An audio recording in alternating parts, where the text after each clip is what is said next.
Welcome back. It's now time for us to talk about engineering. Many people are asking, can we talk about engineering? Today I'm called Engineer Victor. Yes, you got it right. Welcome to the program. Let's talk about the Engineering Association, focus. Everything is about engineering. Somebody said that even God himself was an engineer. The way he designed everything was so beautiful. And so that is the reason why I want us to talk about the engineering conference that is coming up in a few days, and so we need to understand how the engineering fraternity is shaping and mapping the country, called Engineering the Future and the Roadmap of Kenya. I'm talking about Engineer Shama Kiteme, who is the President, Institution of Engineers of Kenya, IEK, and Engineer Maxwell Ngala, Member, Future Leaders Committee, IEK. Today is Men's Affairs. Gentlemen, welcome. Thank you. Thank you. Today we are three wise men, right? So I'm an engineer. They say that when you interact with 2 millionaires, you're the third millionaire. Wow. So I'm an engineer. Just give me honorary. Welcome to the program. Asante. Let me start with you, Shama. It has been a very busy year for you, a very busy year. And the IEK itself is one of the busiest body in the country. Please just tell us how your year has been up to this point. Thank you very much for the question. Let me introduce myself to the viewers. My name is Engineer Shama Kiteme. I'm the President, the Institution of Engineers of Kenya. Now, I'm a practicing engineer in the areas of civil, structural, wastewater engineering, and airport engineering. Now, the year has been quite busy. Yeah. I am actually realizing that we are now almost in December, but we've been very busy doing a lot of advocacy for engineers, fighting for the welfare of engineers, and also involved in capacity building programs for engineers. We have over 14,000 members in the Institution of Engineers of Kenya, and we focus on really fighting for engineers in the areas I just mentioned of advocacy, fighting for their welfare, but also ensuring that they are continuously relevant in their practice through continuous professional development, training, etc., etc. We have key focus on future leaders. These are young engineers. We are empowering them. And that is why today I'm joined by Engineer Maxwell Ngala, who is a member of the committee. We were supposed to have Engineer Net, but like you already alluded, we are all busy building this country. And so the year has really been packed. We have really registered very good wins as engineers. And we're very grateful for everything so far.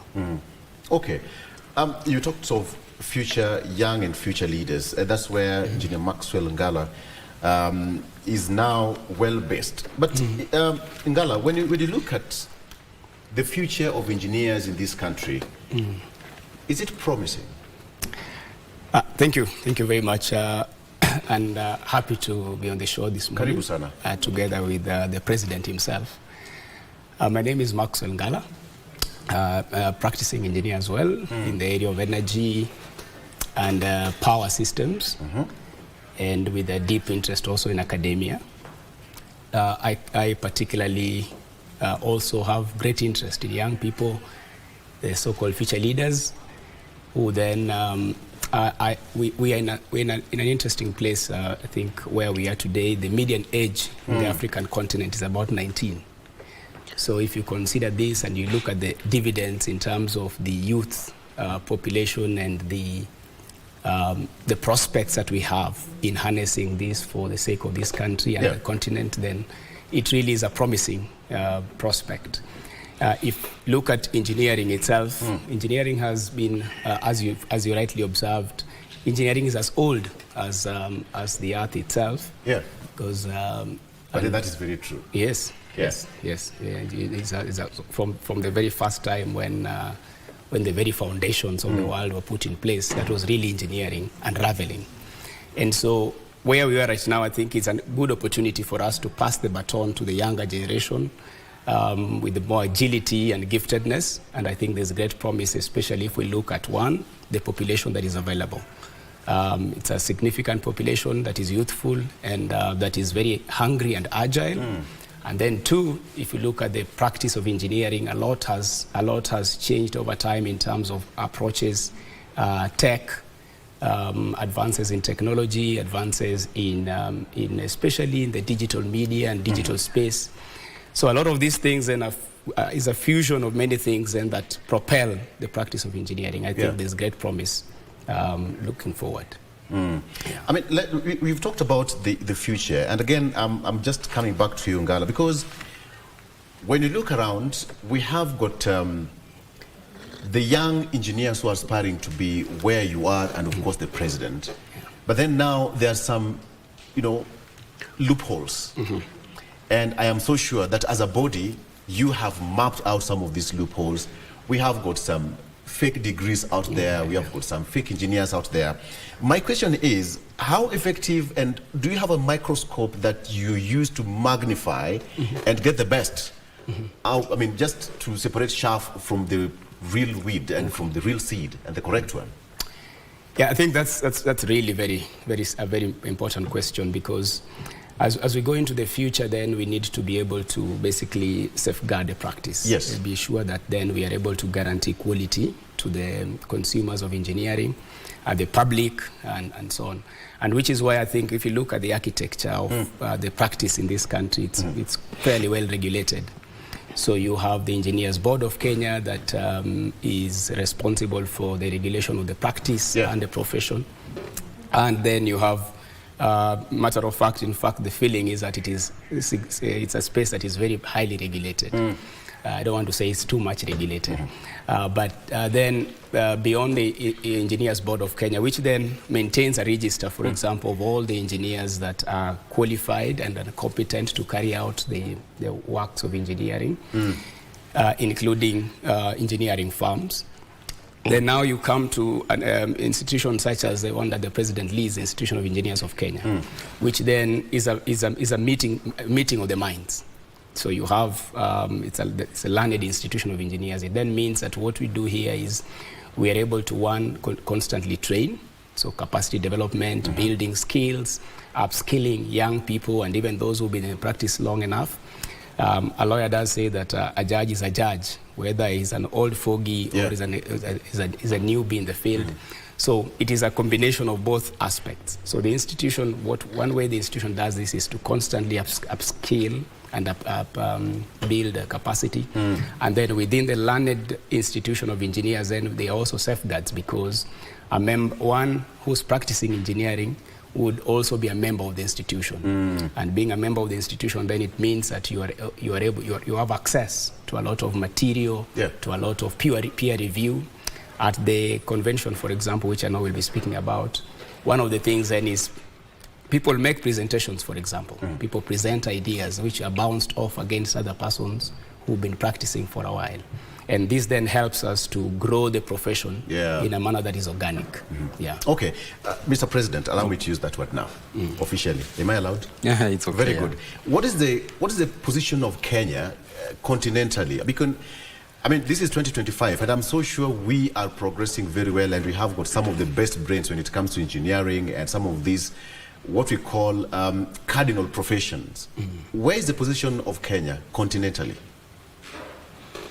All right, so Kenya has a very prominent place continentally, I will say so. I know even when we talk about economically, we have the leading nations, whether it is South Africa, whether Egypt, France, Nigeria, etc. But Kenya is always up close there, if not number 4, number 5, or somewhere there at least. Now, we have very good engineers. We have invested in infrastructure. I have been privileged to move around the continent. I've practiced in Ethiopia, Djibouti, Burundi, and a couple of other African countries. And I can tell you that Africa as a continent is a continent full of potential.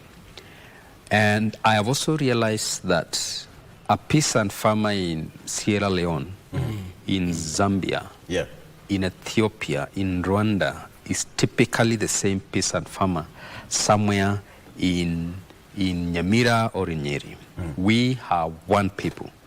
Let me tell you, we are a continent of potential. And we must be very excited about some of the protocols like Africa Continental Free Trade Area. We should be able to capitalize on that. And we have human capital as a country to influence development in Africa.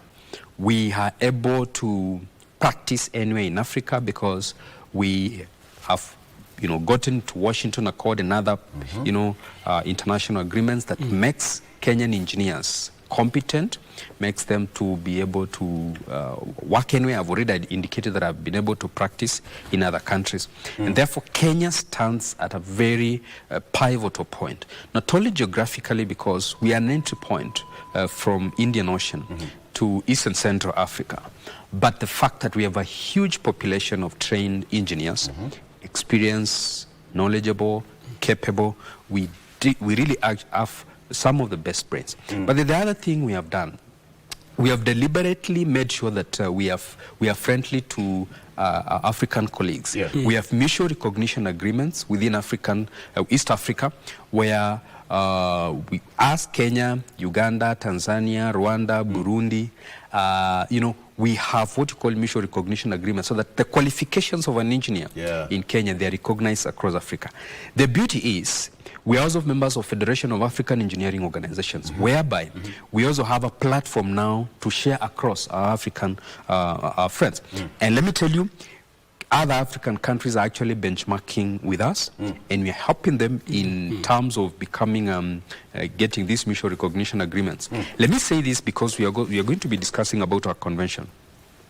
We already have very many African colleagues who are coming to be with us as international delegates because we are studying from one another, we are benchmarking, and therefore let me answer by saying continentally, Kenya stands at a very pivotal point, is a very critical player in the continent. That brings to the next question, that does IEK recognize international degrees, engineering degrees? The right way to say is, of course, we are a society, professional engineering institution, and then we have the regulator with Engineers Board of Kenya. Now, the fact that we're talking about mutual recognition agreements, we are saying that if you are coming from a country where we have signed an MRA and you have qualifications commensurate to qualification in this country, then you are recognized. Now, engineering is a very international affair. Because when you are talking about a railway, we will do that railway to international standards. When you're talking about an airport, we'll do that airport to international standards. And therefore, so there must be a collaboration between foreign and engineers. Matter of fact, we even have international corridors, like African, transport corridors, where you're talking about, let's, for example, a railway coming from Beira in Mombasa, in Mozambique, to Lobito in Angola. We're talking about a highway coming from Mombasa to Bangui, or, the highway from Cairo to Cape. So we're talking about infrastructure and everything that has to do with engineering being a very international affair, because we have international standards that you work with. So it is not very difficult, therefore, for a qualified engineer in, say, Cameroon, a qualified engineer in, say, Zambia, to be able to meet qualifications, to be able to do a project in Kenya. And we have so many Kenyan engineers working in Nigeria, working in Zambia, working in Botswana, South Africa. And therefore, that is to tell you, we have enough interactions across the continent to be able to practice cross-border. Okay. You want to add something on that? I think very much so. I want to agree fully with the President, because when you look at labor mobility, which I think is really the essence of what we are discussing, it's very important then that you have harmonized standards and you have harmonized training, or at least qualifications then that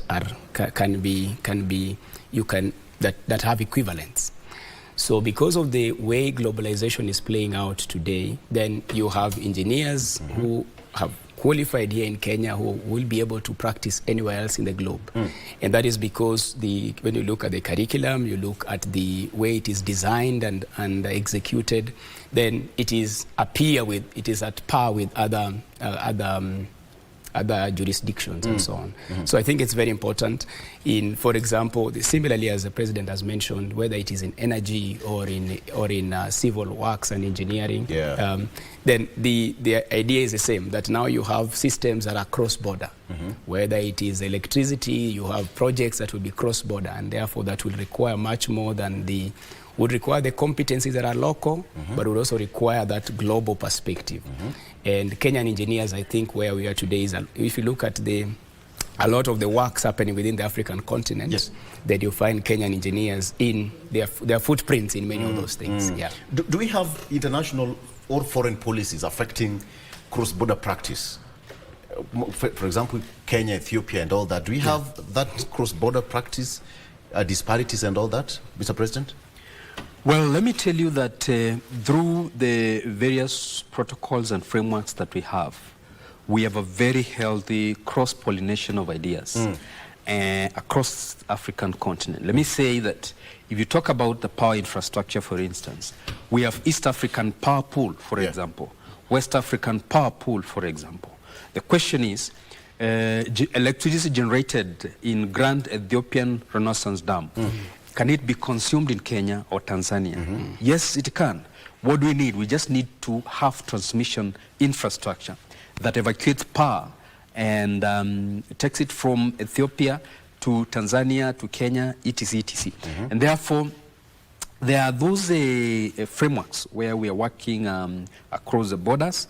You've heard about the Northern Corridor and roads, highways, and infrastructure. We're talking about the highways where we are going through Ethiopia, we're going through South Sudan.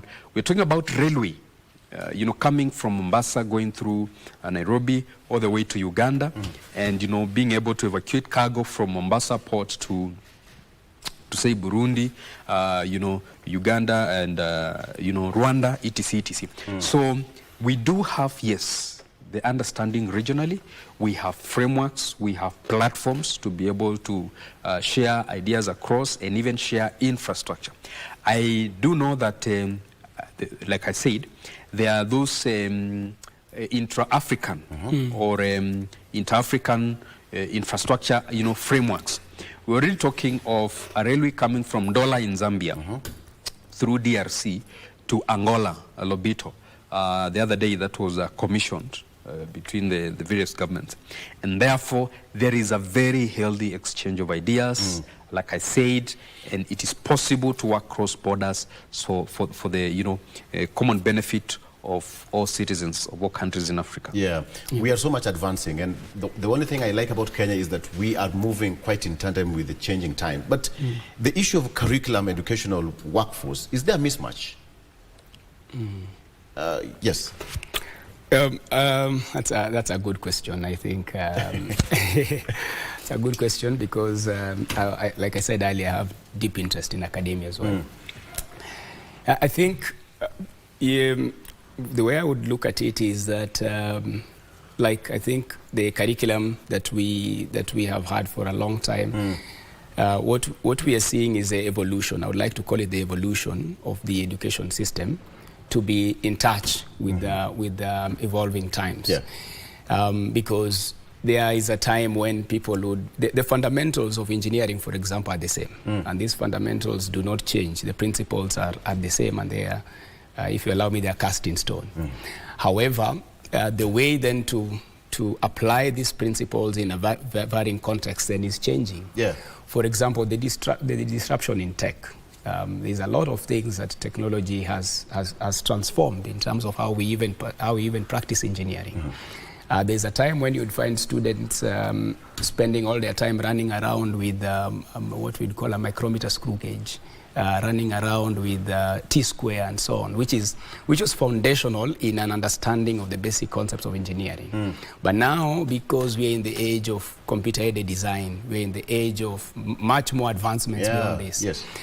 Then what we are seeing is the evolution of this curriculum then to match the times that we are in. And I'm very happy in this respect because of the close collaboration between the Institution of Engineers of Kenya, the Engineers Board of Kenya, the universities in the country, and collaboration beyond borders with other universities, which then what this has led is the enrichment of our curriculum, the cross-pollination of ideas. Yeah. And then there is great connection. Myself, my other interest is mentorship, because what we do, for example, as future leaders, is to constantly be plowing back to the universities.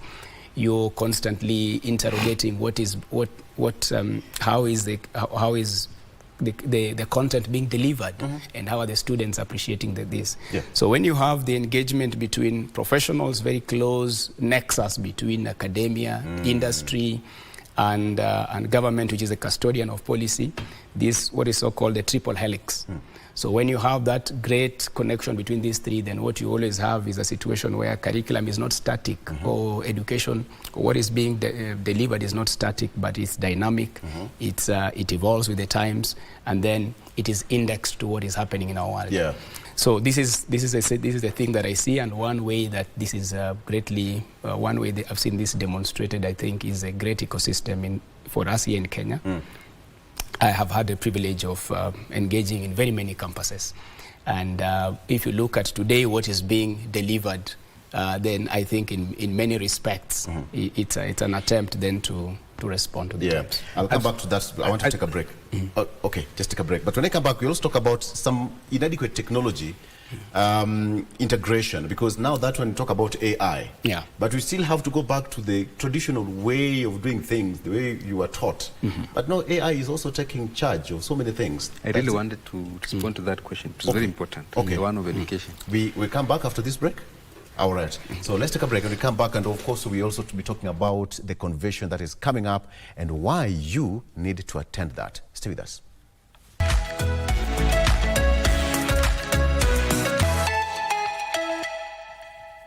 Welcome back. Now to the final stretch. Let's talk more about engineering. So, Mr. President, let's talk about the issue to do with the curriculum mismatch, the education bit that we need to put the intellectual bit of having an engineer well-crafted, tested, and there is something called quality assurance, that's good to serve. Take it over. Yeah, I think that's a very important question about curriculum in engineering education, because I have been privileged to see what is happening across the borders in China, in Russia, in the West. And I must admit that we are at that point where the overhaul of our education system is now necessary. And I'll say so as I appreciate the fact that competence-based education that is being rolled out affords us a very good opportunity to not only reform the primary education, but also, in my view, I'm very convinced, even the tertiary education. And why am I saying so?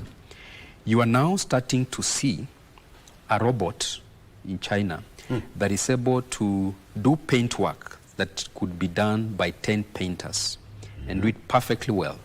You're starting to see robots doing measuring, monitoring, going to do deep excavations where it is unsafe for human beings to go and work.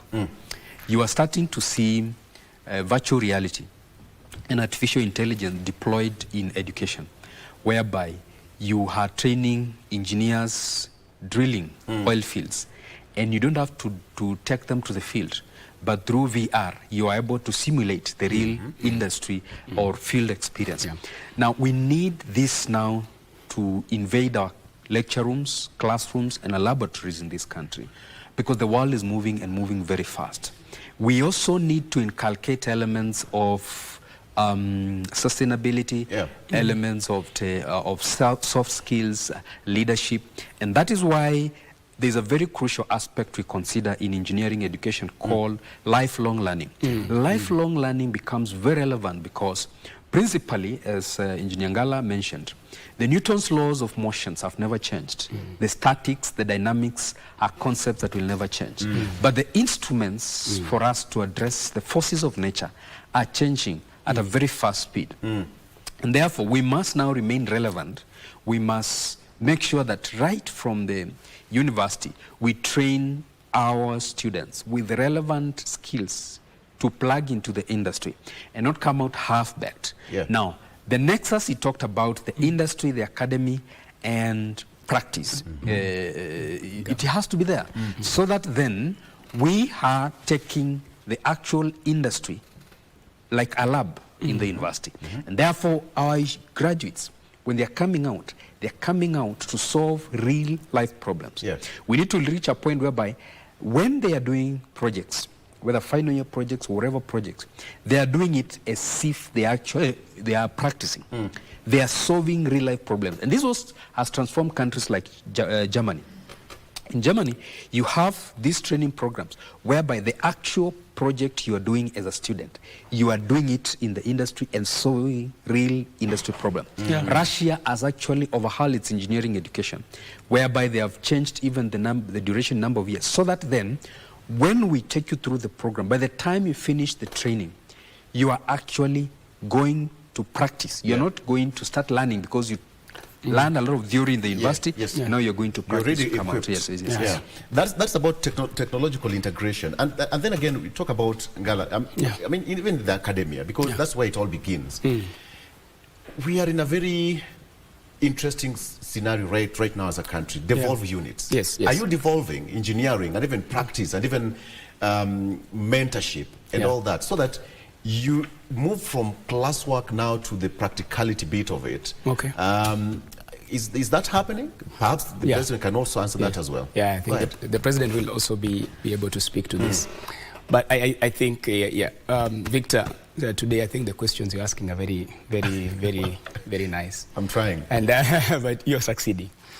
Because the reason why I think this is important, you know, when you're talking about devolution as one of our core values or our principles of governance, is very, and this trickles down to every other aspect of our being.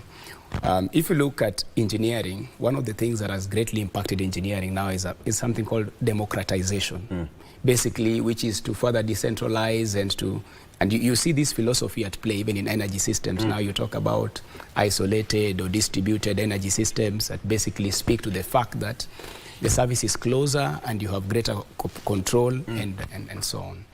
And this is the same thing that I think we are also seeing even in the practice of engineering in the country. You have very many engineers working, for example, within county setups or in the devolved units. And the institution of engineers, even the way it is configured now, has further decentralized. So that then you have these branches and regions, and then they're are much closer to where the engineers are. And the idea of the branches, even I think with the benefit of time, is even to see further devolution of the so that then you're not top heavy, but then you, as much as possible, you are able to engage at the local. As I said earlier, engineering is not something esoteric. It's not something something far removed. It is the day-to-day transactions in the lives of individuals. When you walk, then that is a principle of friction that is keeping you walking, and therefore we don't stop around to discuss friction, but it basically flows with life. When you turn on that switch and the lights come on, it is a principle of operation of an entire grid that is interdependent. So these things, they happen, and in a moment we don't stop for a moment and start thinking about who's enabling all this. But because of the nature of how we live now today, every other aspect of life, things are being devolved and decentralized, distributed, taken to the final point of consumption. And I think that is also the same thing that is happening for the engineering practice. Okay. President, you wanted to respond to that as well? Rephrase the question. The aspect of the technological and devolving engineering and mentorship from classwork to the real life situation. You talked about lifelong learning. Yeah. Yes. That's a fantastic question. Why? Because of all the professional bodies in Kenya, I think IEK is the most evolved. Why? IEK is not only in Nairobi. We have 8 branches across the country. We have Coast Branch, we have Northeastern Branch, we have Capital Branch, we have Central Branch, we have North Rift, South Rift, we have Nyanza and Western. Yeah. So physically we are devolved, and actually we are in the 47 counties. Now, what other thing have we done? We have entered into a memorandum of agreement with all universities, with the Council of Deans and Principals of all universities that are teaching engineering in this country. Why? Because we are very deliberate to be present with engineering students. In fact, we have created a path for them that if you are registered in an engineering program in this country, and that engineering program is recognized, you can actually become a student member of the Institution of Engineers of Kenya. So we are very deliberate to devolve capacity, training, mentorship. And I'm telling you, we have even got into agreement with the National Media Group where we have gone through this country, going to high schools, not just universities. We are mentoring from elementary level. We are mentoring students from high school and telling them what they need to do to become engineers and stuff like that. And therefore, we are present with all who are aspiring to be engineers, and we are STEM advocates. So what I'm saying is that we are very deliberate in terms of making sure that we are going where future engineers are, in every university, because our regions are all over the country. We are present to mentor university students. And I'm telling you, even tomorrow, I'm invited by Mukesa, which is Multimedia University, for their function. And I'm always sending colleagues because I'm not able to be in all the universities. So what we're saying is that the aspect of devolution, the aspect of mentorship is so, we are very passionate about it. But we're also creating opportunities for attachment. As we speak now, we have created a platform where those who want attachments and their students or their graduate engineers can get opportunities from their senior colleagues. Just the other week, we had an interaction with the Russian embassy, and we secured scholarship opportunities for members of the Institution of Engineers of Kenya. So we have invested a lot in building the capacity of our members, lifelong learning, like I said, capacity building, but also creating opportunities for knowledge exchange. We are planning a more, just this year, we had an industrial visit to China, and colleagues who went to that industrial visit are actually coming today. Last year, we sent engineers to Germany and Italy, learning opportunities. We have created opportunities for learning, capacity building, mentorship for our members, Institution of Engineers of Kenya. And so I don't think we have a competitor in this space in terms of devolution, effective devolution, and deliberate mentorship. Gentlemen, you know, the good thing about having the two of you here is that I want to put you on the spot. There is this aspect of scope change and design, these bureaucratic hurdles that at the end of the day, you find a project is started, but 2, 3, 5 years down the line, there is a delay. It's not completely finished. How are you handling that? I mean, just answer me. Mr. President, start.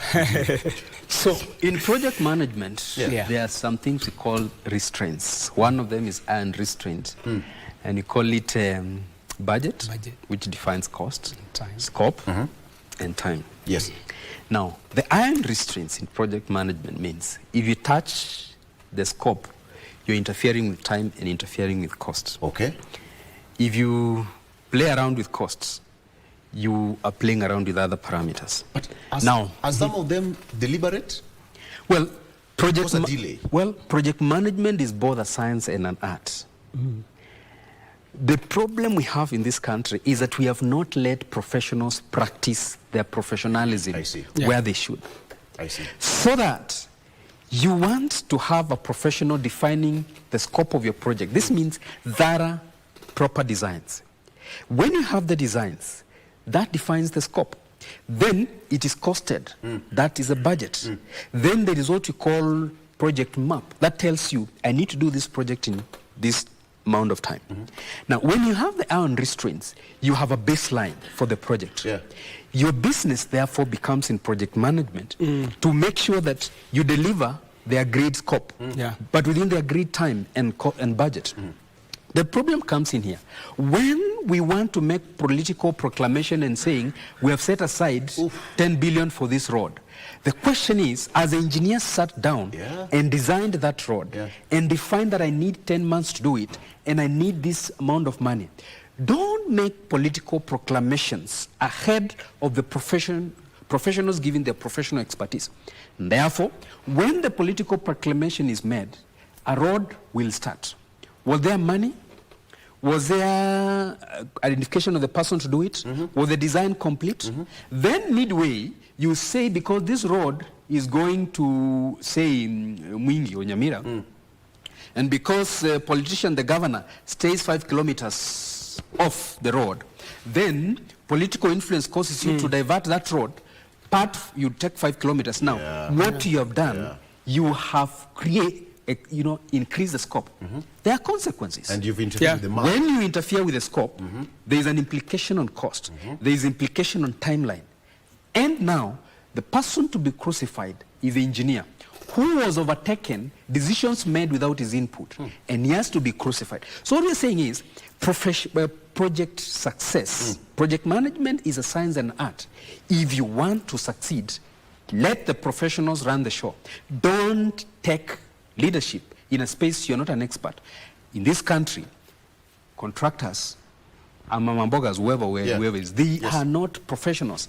Construction business is a profession just like law, medicine, and whatnot. They are construction experts who are engineers, architects, quantity surveyors, etc. Let them run the show. In this country, any church, any organization can establish a hospital, but it is run by doctors, nurses, and other professionals in healthcare. But you want to run construction business by people who are not experts. That is where our problem starts. Project execution, that comes to project management and execution. Because at the end of the day, if everything goes south, ndio mnatafutwa. Exactly. Just quickly, can add on that. Yeah, exactly, Victor. And that I just wanted to say, I agree fully with what the president is saying. Many people, when we hear projects, then we think of the execution and so on. But projects do not begin at execution. Projects begin at the initiation stage. It's really conceptual. It's about 80% preparation? Exactly. Then 20% execution. Exactly, 80-20. So that initiation or that conceptual phase is really where you put in all the resources, all the risks are identified, all these aspects that will impact the project are conceptualized and they are basically they are appropriated. What we are seeing here in this country and in many jurisdictions is where people move very quickly, and because projects now have become conduits for graft. So what people are doing basically is just to find ways of siphoning money into their pockets. But if we had a bit of discipline, ethics, the introduction of ethics in governance and ethics in the execution of in the conceptualization and the execution of projects, then we would not be where we are. So I think the challenge on top of what the president has said is that there are so many pronouncements and so on, and then once these pronouncements are made, then we think that these are projects. But this really is not how a project ought to be conceived and run. And the result is inevitably the result then is failed. Gentlemen, I mean, it's just becoming sweeter tukimalizia. But then, Mr. President, you have a very busy schedule, and of course, Ngala, 24th, the 32nd International Convention, IEK. Talk about that in 1 minute or two, if you can. Thank you very much. So, 24th, this month to 28th, we are having 32nd IEK International Convention in Pride in Paradise, Mombasa. The theme of this convention is engineering the future, the roadmap for Kenya. Now we have an opportunity to have discussions about the future of this country. Infrastructure is very key to the future of this country. And therefore, we invite all players in the infrastructure sector, engineers, policymakers, contractors, manufacturers. This is where it is happening. We have international delegates all the way from Singapore, Russia. All African countries are represented, and you cannot afford to miss. And so I invite all of you to join us in Pride in Paradise, which is actually next week, where we are having great conversations about engineering the future of this country and what roadmap it's going to be. Okay. There's a question here is, what is the membership? What is the damage for registration? Wow, good question. So for that, somebody can go to your portal and check more details and all that. I think I'm also seeing it here. You can also log in to the website, get to register. If you don't register, don't get crushed. But it's important that you attend. Yes. Okay. The question that somebody is asking is what is the future? Are we hopeful for the engineering, for the body itself? It's starting with you, then the president will finish for us. Thanks. And that's why I think, sitting very nicely, the Future Leaders Summit, which is on the 25th, fittingly the doorway really to the convention. The theme for that will be the role of emerging engineers. So basically saying that we are particularly very hopeful about the future.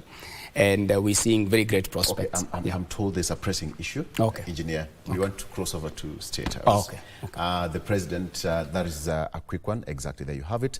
The president is handing over ambulance and medical supplies that is from World Health Organization, WHO, to the government of Kenya. And the president is taking charge of that. The event has started, but before then, I have to thank you. Engineer Ngala, thank you.